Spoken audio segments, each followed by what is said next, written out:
Welcome back to my channel. आज हम बात करने वाले हैं ओम इंफ्रा लिमिटेड के बारे में। बात की जाए सबसे पहले इस कंपनी के बारे में, तो यह कंपनी हाइड्रो मैकेनिकल इक्विपमेंट्स बनाती है, टर्की सॉल्यूशन प्रोवाइड करती है, स्टील फैब्रिकेशन को, रियल एस्टेट में है, होटल्स में है, एंटरटेनमेंट इंडस्ट्री में भी है कंपनी। बात की जाए रिटर्न की, तो ये कंपनी एक अच्छा खासा रिटर्न निकाल के दे दिया लॉन्ग टर्म में। यदि हम 5 साल को देखेंगे तो इस कंपनी ने अपने शेयर होल्डर्स को माला माल किया, 788% रिटर्न निकाल के दिया, जिसकी बात हम आगे करेंगे।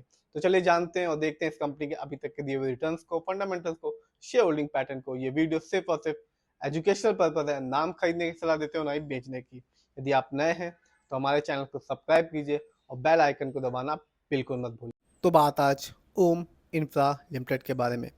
आज के दिन यानी कि 8 मई 2025 को इस कंपनी का शेयर प्राइस है 111.95 रुपये और आज इस कंपनी के शेयर में गिरावट देखने को मिली 0.77% की। तो चलिए देखते हैं इस कंपनी के रिटर्न्स को। तो आप देख सकते हैं जैसा कि ये चार्ट बता रहा है, एक साल में यानी कि 2024 में जब मार्केट डाउन था, अच्छी अच्छी कंपनी ने कोई रिटर्न नहीं दिया, इस कंपनी के शेयर में भी गिरावट देखने को मिली 13.36% की। यानी कि ओम इंफ्रा का एक शेयर एक साल पहले था 128 रुपये 80 पैसे, जो आज के दिन है 113 रुपये 19 पैसे का। बात की जाए लॉन्ग टर्म की यानी कि 3 साल की, तो यहाँ इस कंपनी ने अपने शेयर होल्डर्स को माला माल किया। सिर्फ 3 साल में इस कंपनी ने अपने शेयर होल्डर्स को 191% का रिटर्न निकाल के दिया और ये बताया कि कंपनी लॉन्ग टर्म में एक अच्छा खासा रिटर्न दे सकती है। यानी कि 3 साल पहले इस कंपनी का शेयर प्राइस था 35 रुपीज़ 90 पैसे, जो आज के दिन है 113 रुपये 19 पैसे का। बात की जाए 5 साल की यानी कि लॉन्ग टर्म की, तो यहाँ भी इस कंपनी ने अपने शेयर होल्डर्स को धमाकेदार रिटर्न दिया, जैसा कि इंडिया पाकिस्तान को दे रहा है। इस कंपनी ने अपने शेयर होल्डर्स को 788% का रिटर्न निकाल के दिया। यानी कि 5 साल पहले इस कंपनी का शेयर शेयर प्राइस था 11 रुपीज़ 60 पैसे, जो आज के दिन है 113 रुपये 19 पैसे का। तो ये कंपनी साफ बताती है कि शेयर मार्केट से लॉन्ग टर्म में ही एक अच्छा खासा रिटर्न पाया जा सकता है। नीचे आते हैं और देखते हैं इस कंपनी के फंडामेंटल्स को। तो मार्केट कैप 1086 करोड़ है, जबकि इस कंपनी का पीबी रेशियो है 1.48। शेयर मार्केट में एक अच्छा पीबी रेशियो कहलाता है 3। इस कंपनी का इंडस्ट्री पी है 26.57। शेयर मार्केट में एक अच्छा इंडस्ट्री पी होता है 20 और 25 के बीच का। डेप्ट टू इक्विटी यानी कि लोन कर्ज का प्रतिशत है 0.14। कह सकते हैं ना के बराबर लोन कर्ज है इस कंपनी पे। बात की जाए इस कंपनी के आरओई की यानी कि रिटर्न ऑन इक्विटी, तो कंपनी का आरओई है 3.449। शेयर मार्केट में एक अच्छा आरओई कहलाता है 15 to 20% के बीच का। इस कंपनी का बुक वैल्यू है 76.27 और कंपनी का फेस वैल्यू है 1। नीचे आते हैं और जानते हैं इस कंपनी के फाइनेंशियल कंडीशन को।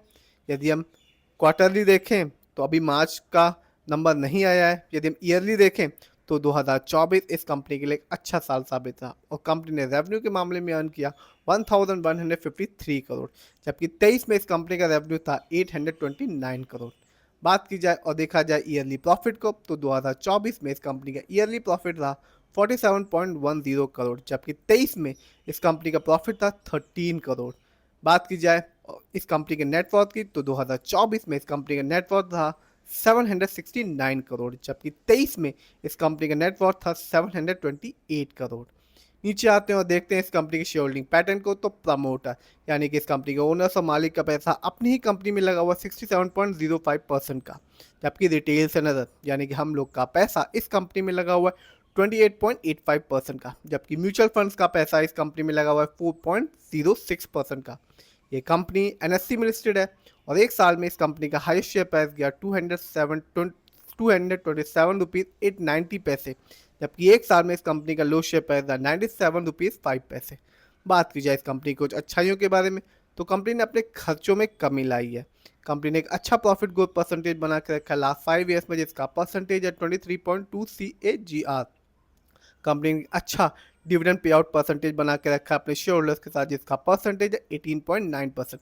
यानी कि जब भी कंपनी को एक अच्छा खासा प्रॉफिट देखने को मिलता है ईयरली और क्वार्टरली, उस प्रॉफिट का कुछ हिस्सा जिसको डिविडेंड कहते हैं कंपनी अपने शेयर होल्डर्स के साथ बांटती रहती है। कंपनी ने अपनी वर्किंग कैपिटल रिक्वायरमेंट डेज को भी कम कर लिया है 259 डेज से 72.1 डेज में। बात की जाए कुछ कमी के बारे में, तो कंपनी में लो रिटर्न ऑन इक्विटी है लास्ट 3 ईयर्स में, जिसका परसेंटेज है 3.84%। Company cost of borrowing seem high है। प्रमोटर होल्डिंग भी लास्ट 3 ईयर्स में घट चुकी है, जो कि है -4.63% की। तो ओवरऑल बात की जाए प्रमोटर होल्डिंग अच्छी है कंपनी की, फाइनेंशियल भी ठीक है इस कंपनी का, फंडामेंटल्स में आरओई थोड़ा कम है, लोन कर्ज नहीं है, मार्केट कैप ठीक है। इस समय इस कंपनी का शेयर प्राइस 150 रुपये से कम है, 113 रुपये 19 पैसे का। यदि हम 5 साल को देखेंगे 788% रिटर्न निकाल के दिया, और 3 साल में इस कंपनी ने 190% का रिटर्न निकाल के दिया। तो कंपनी लॉन्ग टर्म में एक अच्छा खासा रिटर्न निकाल के दे रही है और अपने शेयर होल्डर्स को मालामाल कर रही है। फिर भी जिस भी कंपनी के शेयर में इन्वेस्ट कीजिए, खुद रिसर्च कीजिए, एनालाइज कीजिए, अपने फाइनेंशियल एडवाइजर की राय लीजिए, फिर अपने पैसे को शेयर मार्केट में लगाइए।